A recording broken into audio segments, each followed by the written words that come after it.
mga ka-chillax, welcome to my YouTube channel. So kung bago pa sa YouTube channel, don't forget to like, comment, and subscribe. So ngayon, ito, nakikita nyo, no, lupit ng ating featured unit for today.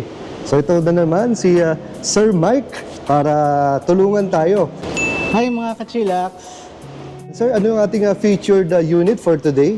So today we're gonna feature our DFSK E5 Ultimate Edition. So this is our top of the line na plug-in hybrid SUV from DFSK. Yan, sir. Sir, bago natin na umpisahan, ano yung plug-in hybrid? Ano ibig sabihin nun? Okay, ang plug-in hybrid is ito ang tinatawag na totoong hybrid, no? So meron siyang battery to power the motor na pwede mo ring i-charge, no? So it has a 17.5 kilowatt-hour battery. So later on ipapakita natin yung kanyang battery charging port. And then it also has an engine. So it has a 1.5 liter naturally aspirated engine, no? And then meron siyang fuel tank capacity na 60 liters, no? So this is good for taking you the distance of 1,150 kilometers, no? Wow, layo. So ganun kalayo yung kanyang range. So, ang ating exterior ng DFSK E5, no, very stylish, very masculine looking feature from its roof rails on the top. Meron din nga rin pala siyang panoramic sunroof sa taas, no? Yan.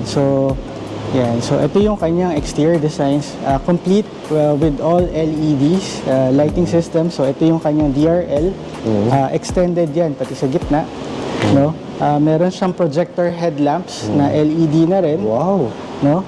Tapos ito ang kanyang grill, no? Ito ang tinatawag natin na dot matrix grill, no? Yan, pati yung logo ng DFSK. Wow. May ilaw din, no? Yes. And then meron siyang vents dito sa gilid. Yan, maporma. And then ang ating Ultimate Edition, meron siyang sensors sa harap. So this Ultimate Edition has a 360 sensing feature, no? So complete siya, may sensor sa harap, meron siyang sensor sa likod, meron siya sa gilid, meron din siyang camera all over, no? So yun, meron siyang 360 na camera, no? And then ito naman yung kanyang gulong, napakalaki, 19-inch rims for the Ultimate Edition. For the Deluxe Edition, it's 18 inches. Yes, no? Napakaganda. Napakaganda ng touch niya, no? So ito yung kanyang side mirror, integrated na rin yung kanyang signals, no? Yan.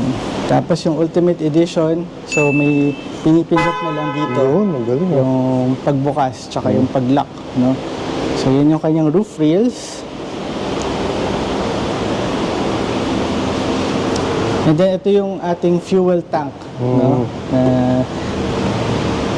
Compartment. Yan. And then ito naman yung kanyang likod. Ganda. Full LED na rin siya. Full LED. Yan. Tapos may ilaw na rin siya sa gitna. Napaka-forma. Tapos ito naman yung kanyang mga sensor. Plus yung kanyang camera. Yan. So, ang maganda dito sa ating Ultimate Edition is yun nga, pinipress na lang dito yung pag-open ng trunk. Then, powered na siya. Yes. Ayan. Ito naman yung kanyang third row. Ito yung space, no? Yan. So, very spacious, no? 7-seater. Very spacious na. So, kung hindi nyo kailangan yung third row, pwede nyo itong i-fold. May ilaw na rin tayo dito sa likod. Wow. Yan. Sa third row, no? Meron silang sariling cup holder din. Yes. Oo. Napakaganda. So, may hook. So, maraming toys. Yung ating third row. And, of course, meron din tayong seatbelts. Seatbelt. For safety. Nice. Yan.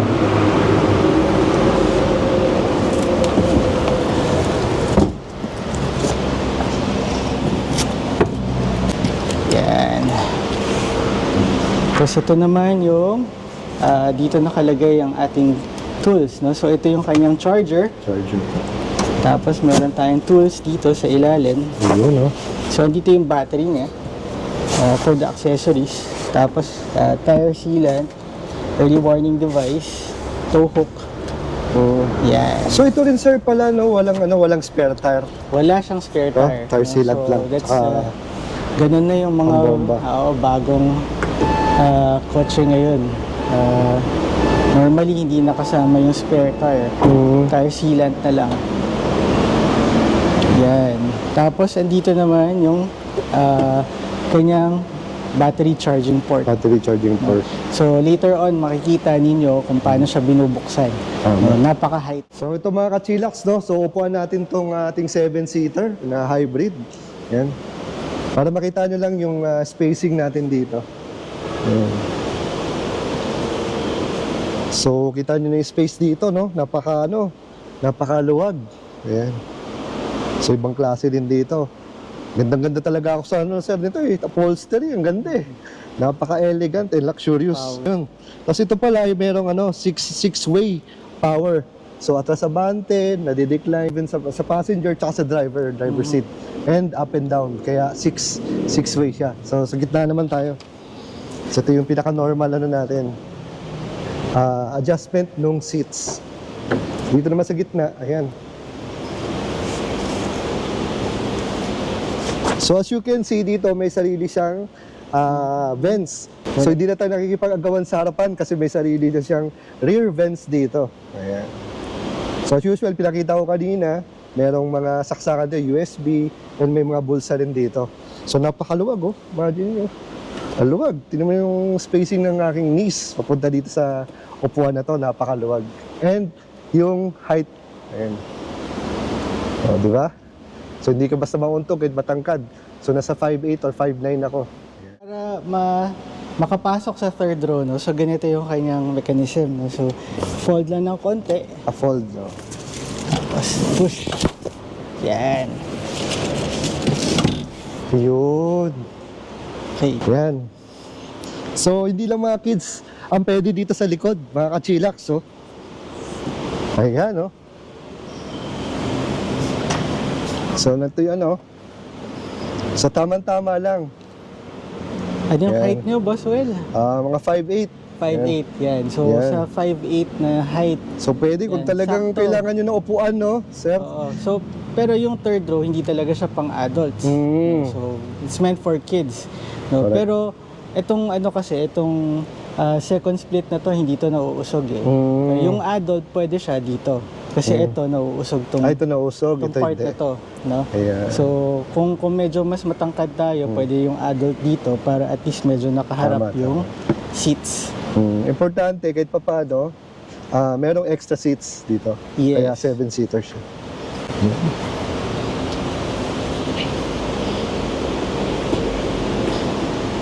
So, dito sa ating left, so makikita sa left na driver side, no? So dito makikita ang ating mga function controls, no? So nandito ang ating automatic na power windows, no? So lahat 'yan one touch. Ang ganda dyan, sir, na one touch siya, taas at baba, no? Hindi mo na kailangan yung naka-stay ka lang. Yes, No? oo.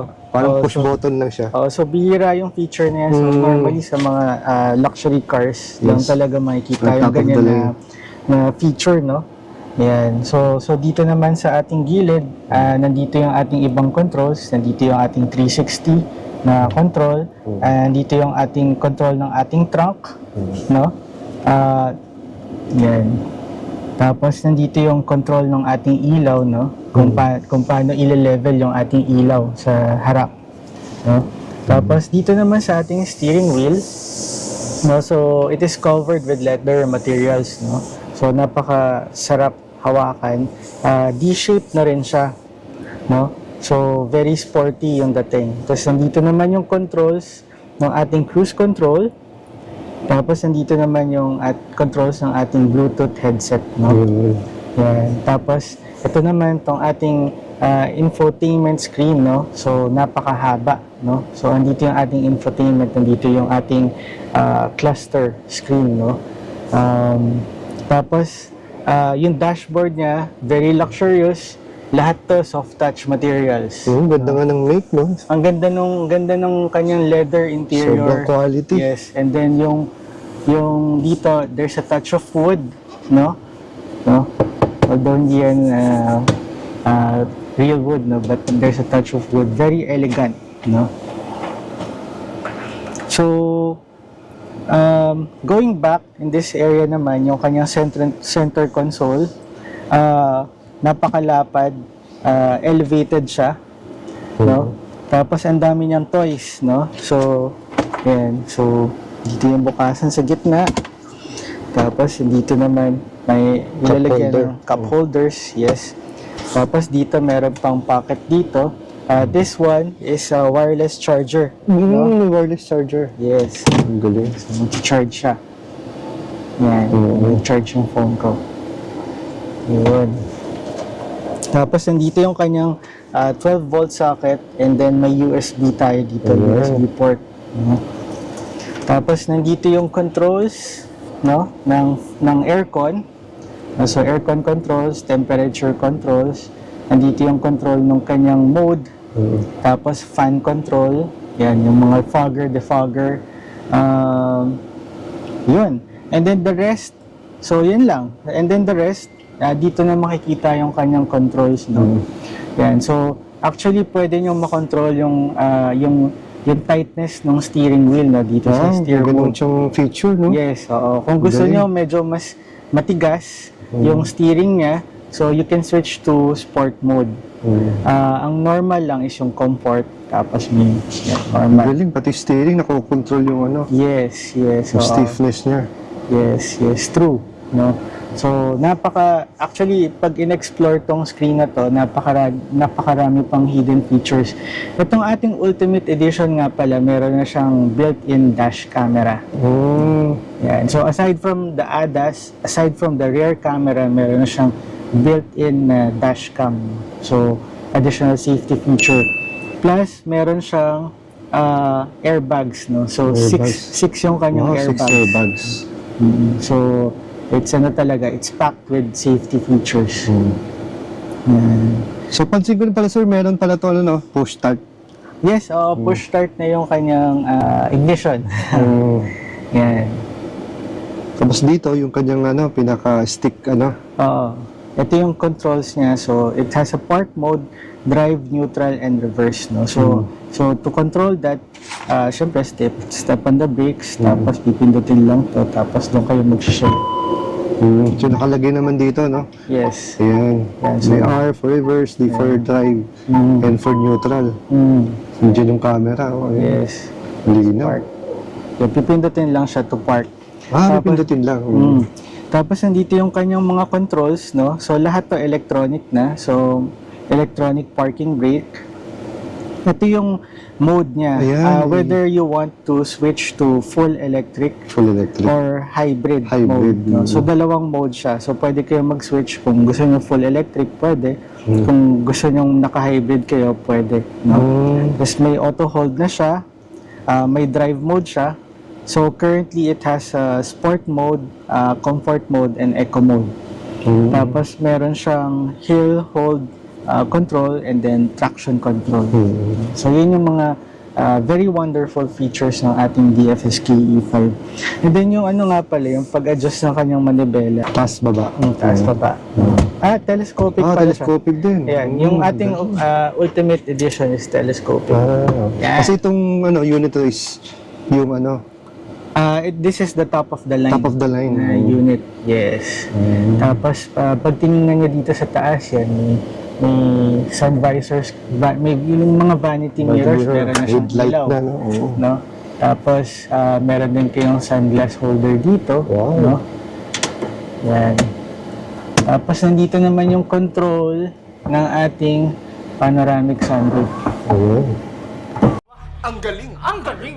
May magandang picture dito, no? Napakalaki ng kanyang panoramic Dulo, no? Oo. So, yan din yung isang kinaganda ng Ultimate Edition. No? So, yung Deluxe Edition, mas maliit yung kanyang sunroof. Wow. Ayan.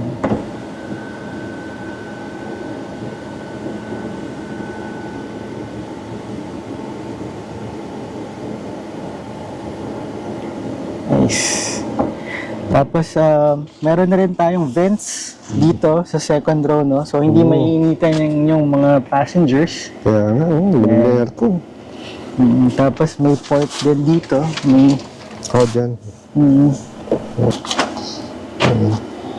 Tapos may bulsa rin dito sa gitna. mhm, Same thing dito sa sides dito, sa rear passenger. At napakaluwag, sir. Napakaluwag dito sa likod. Tapos, meron tayong armrest dyan. Oo. Yung second row natin is 60-40 folding split. No? Cup holder din dito sa Yes. center armrest dito. Tapos yung isa sa pinakamagandang features ito is may third row. May third row, no? Yan. So, wala this, masyadong gamit. Gusto ng mga, mga yes, kids no? kayo dito. So this can fit 7 people, no? So yung third row niya, hindi siya ganun ka-spacious, no?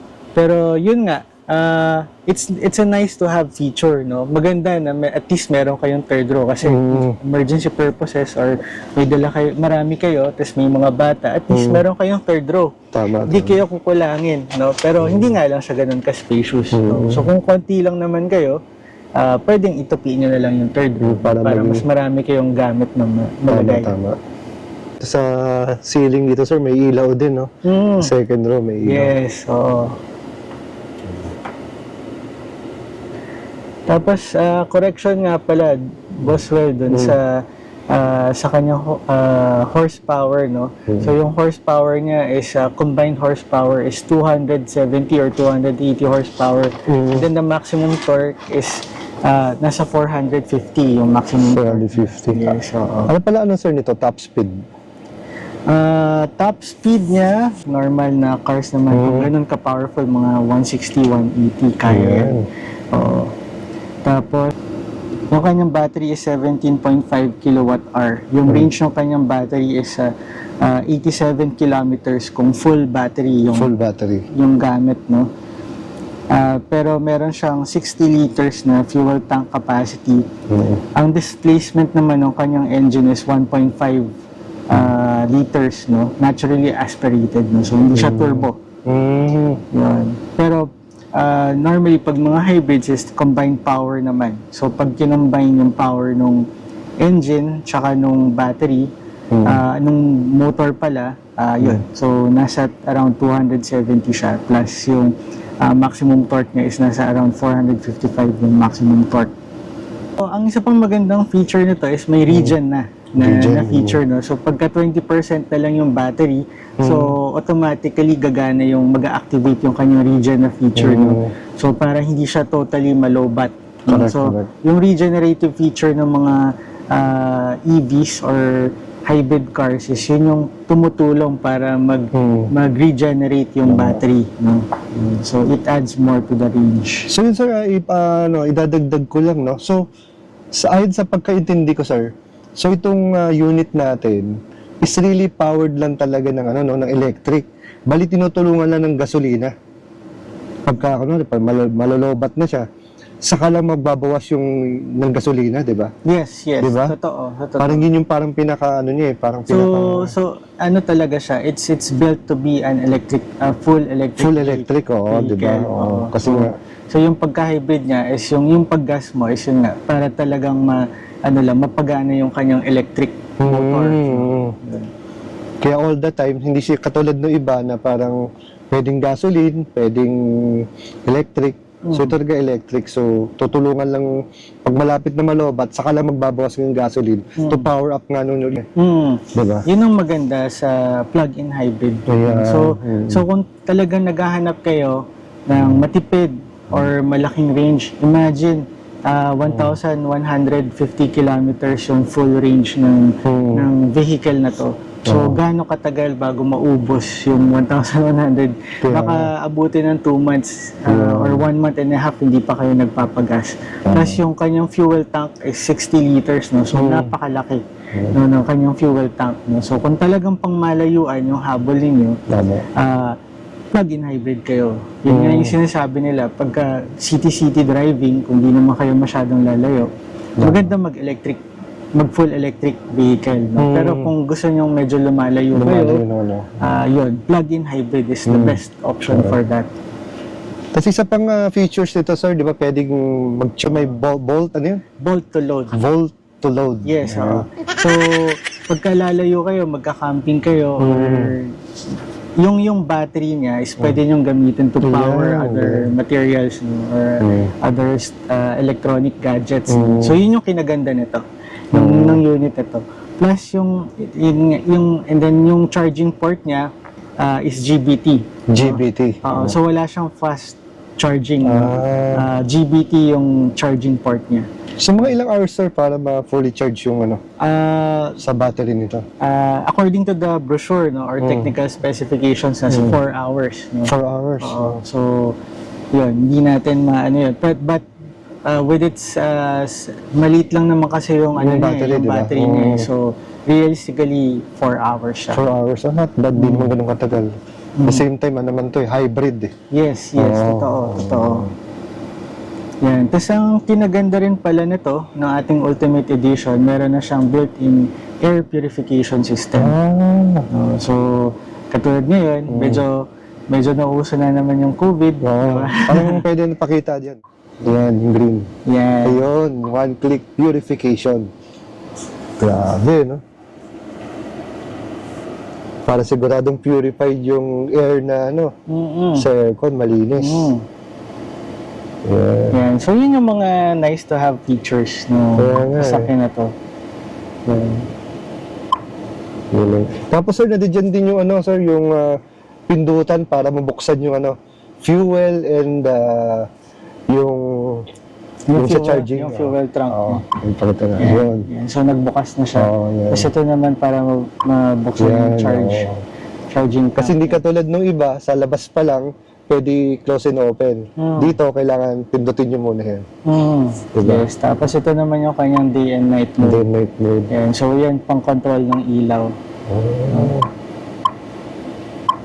Grabe, super high-tech, no? Yan. Sobrang ganda. Sobrang value for money ng ating DFSK E5.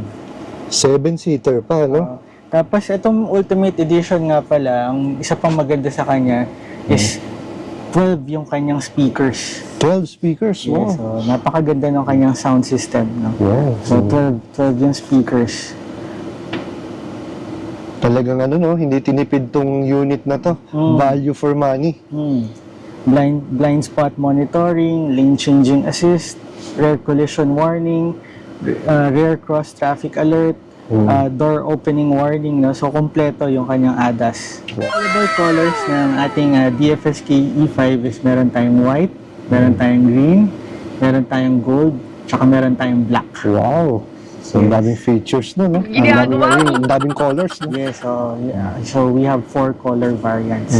So, ang ating seats nga pala, both driver and passenger side, naka 6-way adjustable siya, na power adjustable, no?